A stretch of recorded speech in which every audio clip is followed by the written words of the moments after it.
Cuando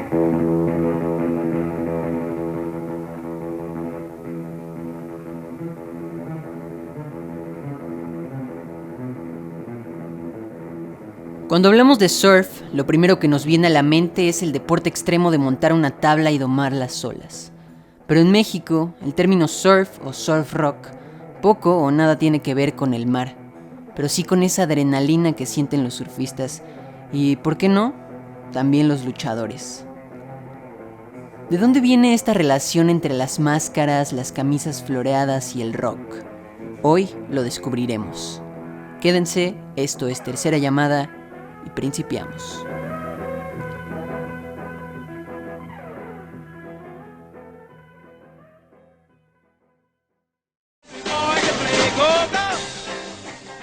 El surf como género musical surge a partir de los 60s, como una evolución del rockabilly y el rhythm and blues que en los 50s habían tenido su apogeo. Para principios de 1960, muchos de los ídolos del rock habían ido desapareciendo. Elvis Presley había sido reclutado en el ejército. Buddy Holly, Ritchie Valens y Big Hopper habían muerto en un accidente aéreo.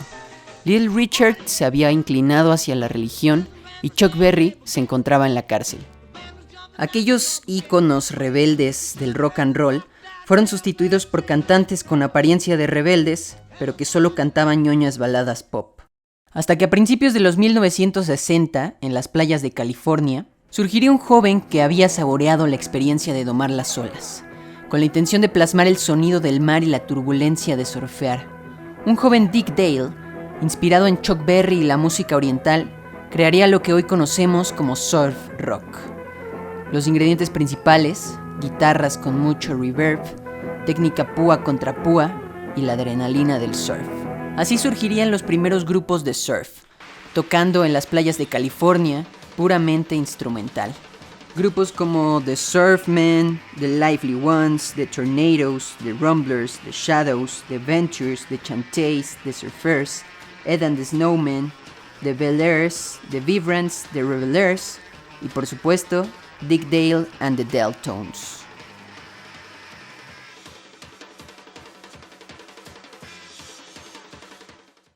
En 1962, en California, 3 hermanos y un primo deciden hacer su propio grupo de surf vocal, naciendo así el que es quizás el grupo más famoso de surf de toda la historia, los Beach Boys. Ninguno de ellos había surfeado en su vida, por lo que los originales grupos de surf los trataron con desprecio. Pero en el resto de Estados Unidos consigue la mayor fama tras lanzar su sencillo Surfing USA. A partir de el surf cobraría una gran importancia y popularidad en Estados Unidos. Surgiría una variante del surf con el mismo estilo musical, pero inspirado en las carreras de autos, el hot rod. Al ver la popularidad del género, las disqueras no se hicieron de esperar. Empezó a sonar el surf por todos lados, hasta en películas, desde películas de surf y playa hasta películas de vaqueros o incluso de luchadores. Pero la influencia y popularidad del surf sería breve, ya que en 1964 comienza el periodo de la música que se conoce como la invasión británica y la Beatlemanía. Help, I need somebody, help.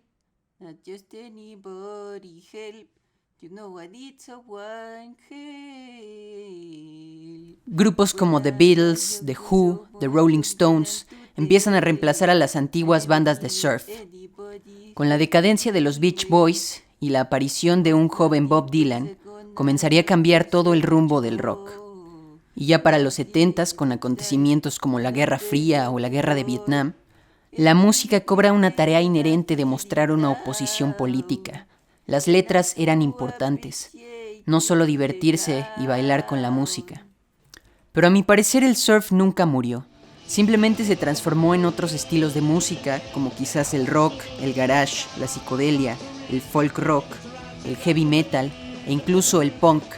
Y ya para llegados los 80s, grupos como The Surf Punks o incluso los mismísimos Ramones revivían el surf combinándolo con este nuevo género musical, el punk. Pero sería hasta los 90s cuando un joven Quentin Tarantino decide incluir Mr. Lou de Dick Dale and the Deltones en su película Pulp Fiction o Tiempos Violentos. A través de la película, el mundo recordó a este gran género musical, por lo que en los 90s se considera que renace el surf en el mundo. Empiezan a surgir infinidad de grupos de surf, y de entre ellos destacan los Straight Jackets. Vive Latino. Un tema de nuestro primer CD totalmente fantástico, absolutamente increíble, sonido de los Straight Jackets. Damas y caballeros, en este momento les presentamos Cahuenga. Un grupo estadounidense que en uno de sus conciertos en México empieza a usar máscaras de luchadores. Pero no es precisamente este momento donde inicia el surf en México.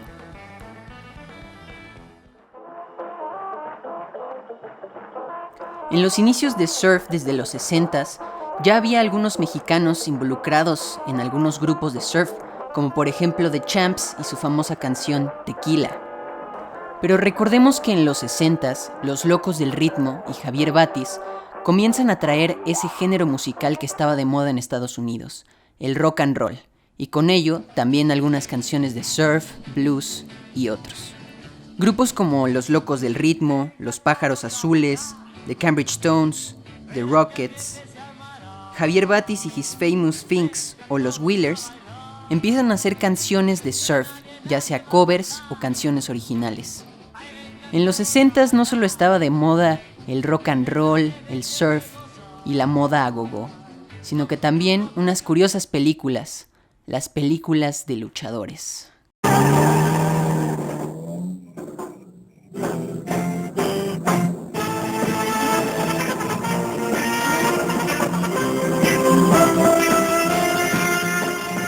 Del Santo y de Blue Demon, etc. El surf, por su carácter instrumental y su poder de transmitir la adrenalina, era perfecto para las películas de luchadores, por lo que en varias de las películas del Santo y Blue Demon podemos escuchar de fondo, en las persecuciones o en las peleas, algunas canciones de surf, ya sea extranjeras o nacionales. Además de los grupos ya antes mencionados, también surgen otros como los Surfings, los Matemáticos con el famoso Juan el Matemático y los Temerarios. Y es en esta época donde surge el considerado uno de los primeros álbumes de surf mexicano, que precisamente era además el soundtrack de una película de luchadores, Asesinos de la Lucha Libre, con canciones como Loco, Te Patina el Coco, Me Atrapaste o El Twist de Tomás. En los 70s y 80s, como en otras partes del mundo, en México también desaparecería el surf momentáneamente. Hasta que en los 90s regresaría como en el resto del mundo. Pero para hablar de este resurgimiento del surf en México, me permitiré citar un artículo que encontré de La Jornada de Mariana Norandi. El link lo dejaré en la descripción. En México, a principios de la década de los 90, Nacho Desorden y Willy Damaje trabajan en una tienda de discos en la colonia Polanco. Esta tienda patrocinaba un programa llamado Radio Bestia, en la estación de Radio Rock 101. Nacho, Willy y Juan Reverendo Moragues, apodo que se ganó porque era el único que compraba en las tiendas los discos de Reverend Horton Heat, programaban la olvidada música surf.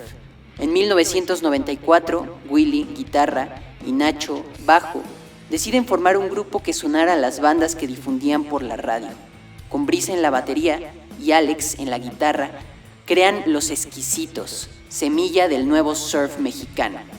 Luego, algunos integrantes de Los Exquisitos formarían Lost Acapulco, la probablemente más famosa banda de surf en México e influencia de, quizás, todos los demás grupos de surf que existen en la actualidad. Y lo demás es historia. Empiezan a surgir por todos lados de México diferentes bandas de surf, al punto de que al día de hoy, la Ciudad de México sigue siendo la ciudad con más grupos de surf activos en el mundo.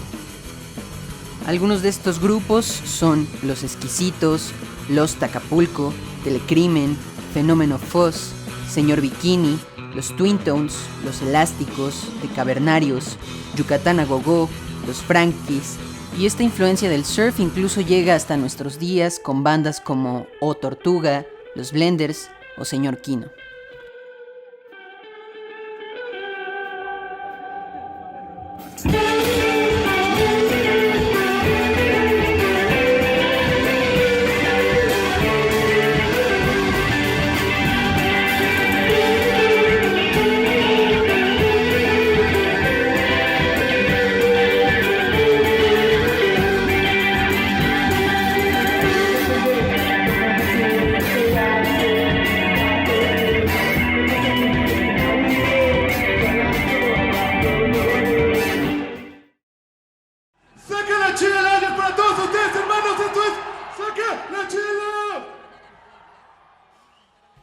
tanto al uso de las máscaras de luchadores, es en realidad un misterio. Hay varias versiones de por qué se empezó a usar la máscara de luchador en todas las tocadas de grupos de surf. La primera es por el ya antes mencionado concierto de los Straight Jackets, donde usaron máscaras de luchadores. La segunda es por una de las primeras canciones de Los Exquisitos, llamada Santo llamando a Lunave, donde se ponía una máscara en sus presentaciones para homenajear al luchador. En tercer lugar está la anécdota que cuentan los integrantes de Lost Acapulco. En uno de sus primeros conciertos, que iban a tocar en un local llamado El Pájaro, donde mientras tocaban habría sexo en vivo, les dio tanta vergüenza que corrieron a la tienda de enfrente a comprar unas máscaras de luchador. Desde ahí siguieron usándolas. Y por último, se considera que las bases las sentó Señor Bikini, ya que en su primer disco, Surf Extremo, sale una foto del surfista Ángel Salinas, oaxaqueño, considerado el surfista mexicano más importante, y siempre usa máscara de luchador para surfear. Pero sea cual sea el origen, el surf en México ha quedado marcado por la printa de la lucha libre. Mientras unos cantan de crítica social o sobre romance, el surf reivindica nuestro derecho a divertirnos, con camisas floreadas y con máscaras de luchadores, bailando a gogó y recordando al mayor héroe mexicano, el Santo, el enmascarado de plata.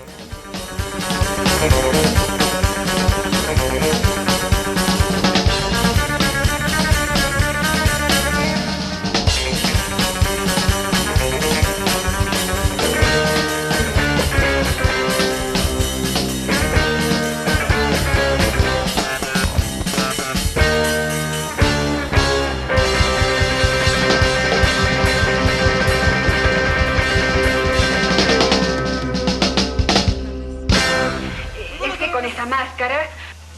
Es que debo usarla, soy luchador.